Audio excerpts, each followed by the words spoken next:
सच्चिदानंद भगवान की जय। गणेश महादेव की जय। यस्यां केच विभाति भूधरसुता देवा पदामस्तके भाले बालविदुर्गले च वरदम् यस्योरसे व्याधरा सोऽयं भूतविभूषण सुरगण सर्वाधिपं सर्वदा सर्वं सर्वगतं प्रभु सशिवं श्रीशङ्करं पातु माम्। शङ्करं शङ्कराचार्यं केशवं बादरायणं सूत्रभाष्यकृतौ वन्दे भगवन्तौ पुनः पुनः। भगवान सच्चिदानंद भगवान की जय। श्री सद्गुरुदेव भगवान की पावन कृपा की छाया में परम पूज्य परमादरणीय अनंत श्री भूषित पूज्य माता महामहेश्वर पूज्य माता जी उपस्थित संतजन आप समागम भक्त पुरुषों माताओं बहनों प्यारे भाइयों अभी बड़े ही सुंदर भाव को श्रवण कर रहे हैं। जितेंद्र जी के द्वारा हम लोगों ने बड़े सुंदर समर्पण के भाव समर्पण सुना और अभी आचार्य जी ने आप सबके बीच में जो मानव जीवन का उद्देश्य है, वास्तव में यह जीवन जिस जीवन के लिए इस तन के लिए ऐसा कहा गया है कि यह देव दुर्लभ शरीर जो मानव तन है ये देवताओं को भी दुर्लभ है।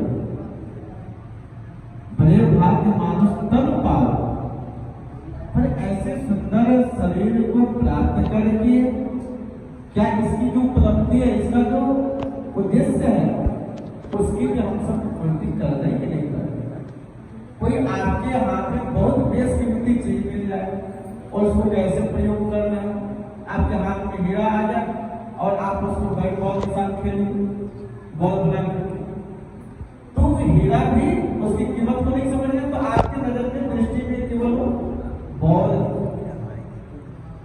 फिर उस कीमती वस्तु को प्राप्त करने के बाद भी आप दरिद्र रह जाएंगे, अभावग्रस्त रह जाएंगे, साधनाओं से वंचित रह जाएंगे। अभी बड़ा सुंदर भाव कि हम सब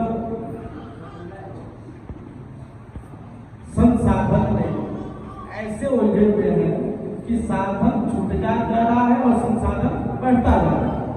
ये हमारे पूरा सबसे बड़ा बात है। संसाधन से साधन तक जाना चाहिए। लक्ष्य क्या है? साधना।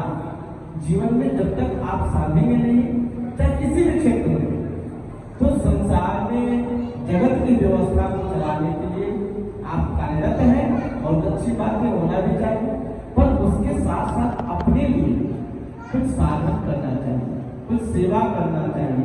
आप जिस दरबार में बैठे, ये सेवा और सुमिरन का दरबार है। यहाँ सेवा से गुरुदेव भगवान जी कहते थे अंतःकरण शुद्ध होता है, और जब आपका अंतःकरण शुद्ध होगा ना, तो फिर आप भजन में बैठेंगे, ध्यान में बैठेंगे, तो अपने आप आपका मन प्रसन्नता पूर्वक अपने गुरुदेव के चरणों में लगता है।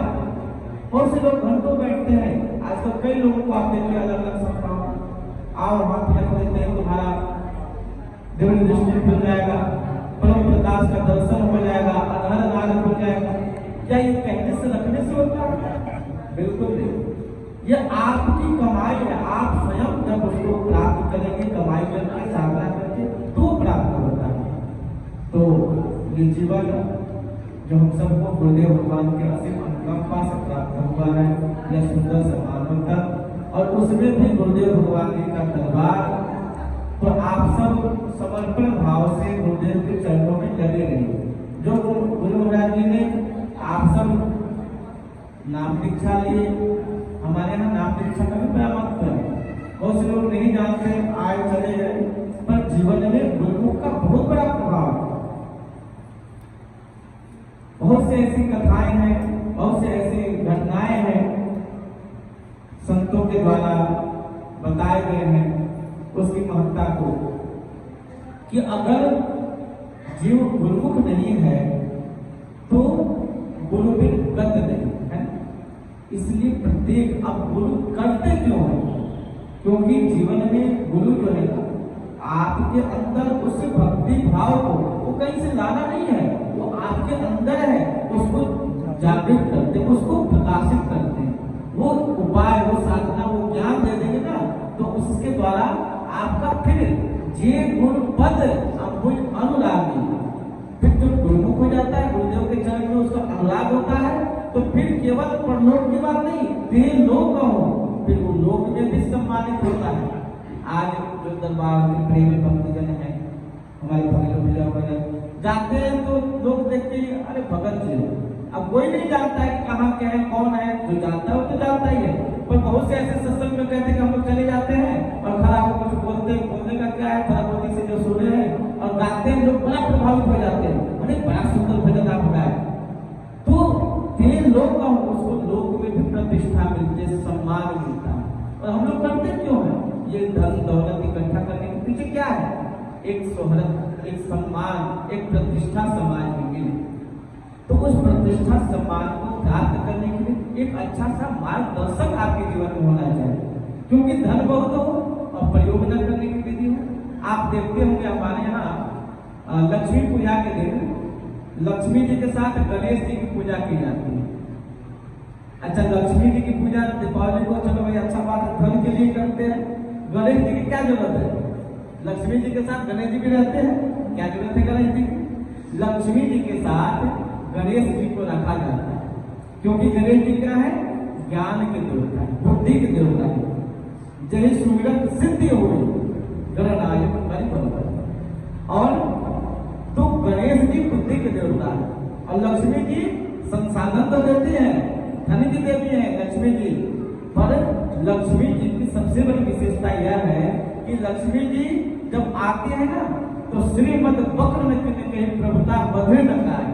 लक्ष्मी जी जब आती है तो अमता आ जाता है, अहंकार आ जाता है, और फिर उस जीव का बुद्धि कैसा हो जाता है? तो लक्ष्मी जी जिस पर बैठती है, क्या चीज पे बैठती है?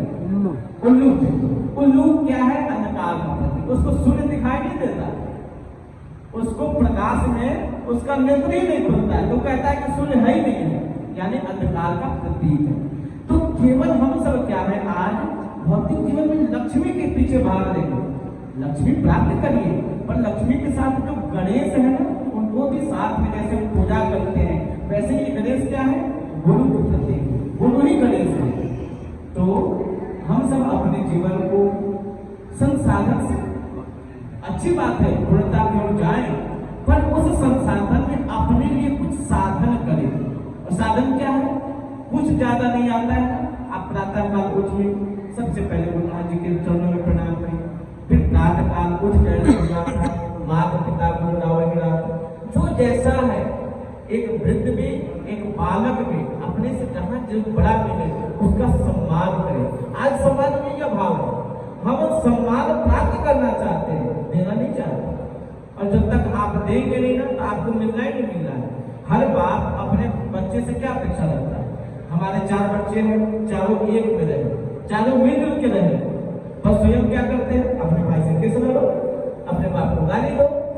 आप पिताजी को गाली दीजिए, भाइयों से लड़िए, झगड़िए, बेटा से सोचिए, अपने बच्चे से सोचिए कि एक में रहे।